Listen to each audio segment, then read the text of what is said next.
What's up guys, Jeff Cavalier, ATHLEAN-X.com. Part 2 in our series here on building up the big lifts by using accessory lifts. You know, the stuff that people sort of ignore and overlook. With me here, Casey Mitchell, that one-legged monster, hanging out here in the Xbox to go over these big lifts, but more importantly, this is what you do. That's what I do, yep. And spend a lot of time doing it. A lot more time on these than actual big lifts. And that's the thing guys, again, I think either it's limitation on time or maybe being afraid that doing these lifts in some way takes away from the energy they could devote to the big lifts. Absolutely. If that's the case, then do the big lifts first, right? And then transfer over to the accessory and the workouts that you can do. But ultimately, the thing is, if you're trying to build your big lift, yep, right? You're trying to build your bench press.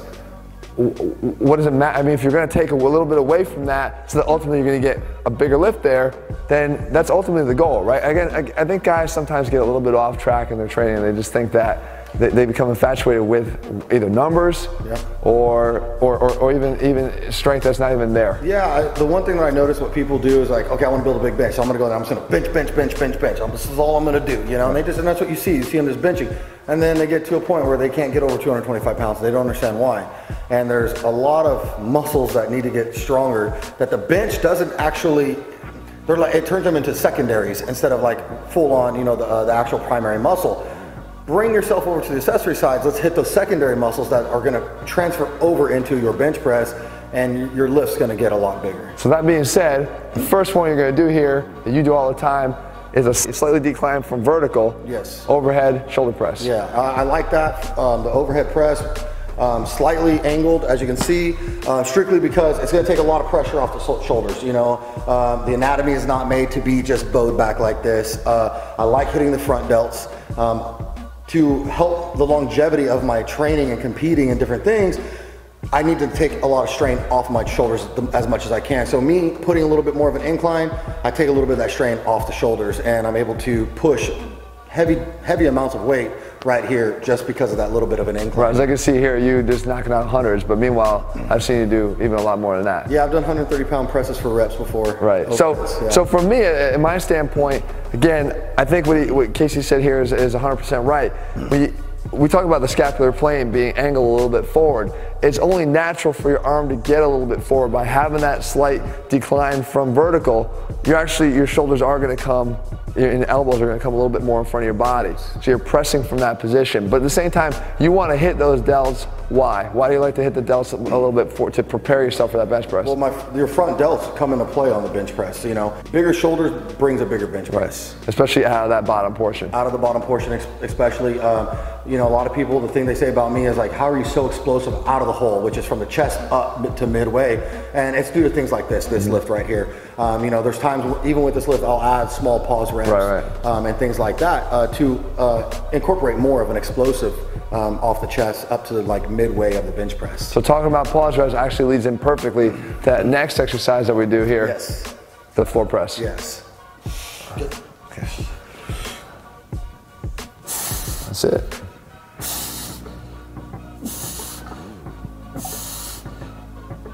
Easy. Control all the way down.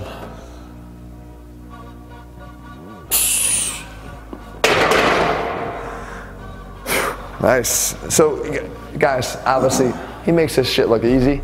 The floor press is an incredible accessory lift, almost for the exact opposite reasons of what we were talking about for the shoulder press. Yeah. Right, so the shoulder press is helping you get out of the hole at the bottom of the lift.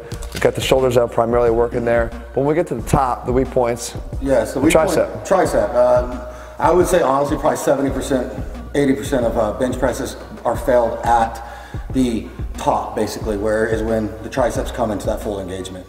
But you like to use the pause reps everywhere, or at least pausing a little bit at the bottom, because why? Because you want that explosivity? I want the explosion. I want the explosion. It's adding strength. Anytime you can pause and hold weight for a certain period of time, you're building strength.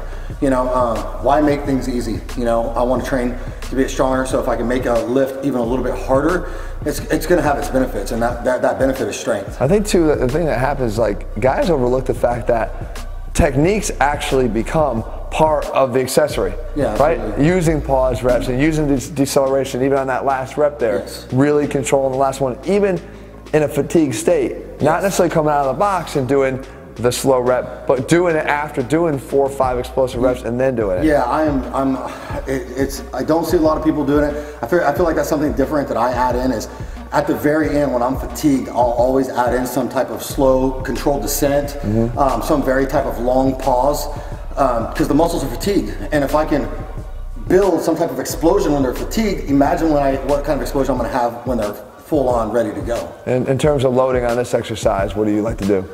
As far as what? Loading. Like weight wise? Yeah. So I've seen you load up pretty good. Yeah, so I'll go over 400 pounds on these. This is one of those things, kind of like we talked about with the box squats, that you can overload with this. You want to overload this because there is going to get a point you need to get your top used to holding max loads. So I would definitely do hypertrophy style training, which is high volume, but don't be afraid to add those 1 reppers or 3 rep heavy loads in there as well. You're gonna need them. All right, cool. So we got one more, which actually hits the back.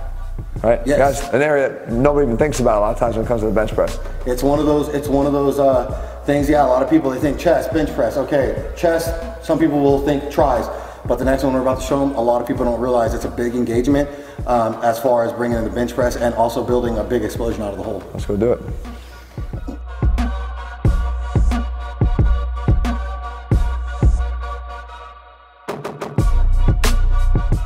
All right, so we talked about the back. So it's a lat pull down variation that actually becomes one of those key accessory lifts of the bench press. But as it is the case all the time, is how you do the exercise. There's so many ways to do the exercise here, but when we're talking about accessory for building a bigger bench, there's one good way, one best way. Right. And it's how you do this here. So you call it like the laid back pull down. Laid back pull down. All right, so let's see what it looks like. And we'll talk it through as you sort of go through and rep it out. So first thing, this level of recline here that he's got, it's almost simulating what, as you start to move the bar, go ahead. It's almost a reverse bench press, right?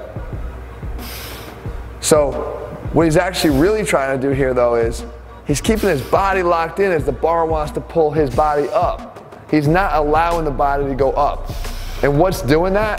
What's allowing that? Stability through here, right? Good, you can come up, Casey. Right, so that's your key, right? When you're doing that, what are you focusing on the most? My lats. I'm really, the thing is with the bench press, when I'm setting up for my big bench press, tightness is a huge thing. Lats engaged, we have like a nice little, arch.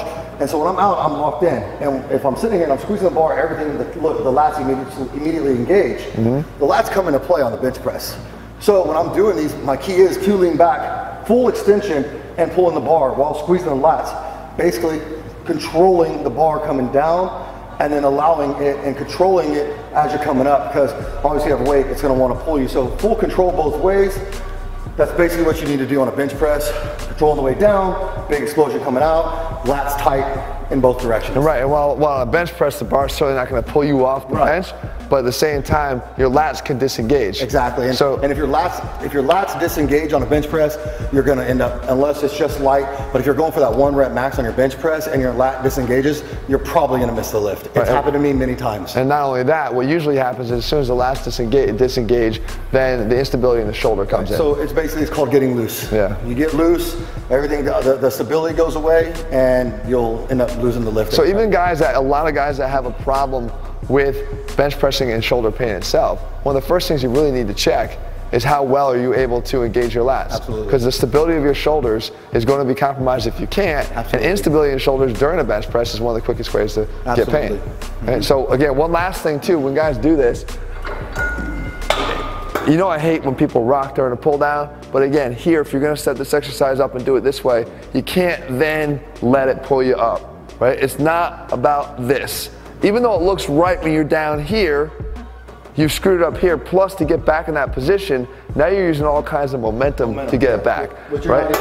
You're getting a little something out of it, but you're not getting what you need to get. You're not getting full contraction of the muscle. Right.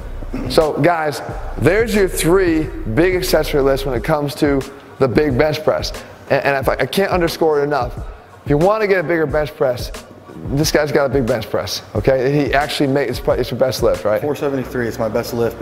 My bench press is my best lift. That's your best lift. Like out of the three. Yeah. And the fact is, I said it in the beginning, I'll say it 1,000 times, even as we do this series, it's because you don't just bench press. Yeah. You do it, and you don't just spend all of your time doing it, you spend a lot of your time doing some of the smaller things.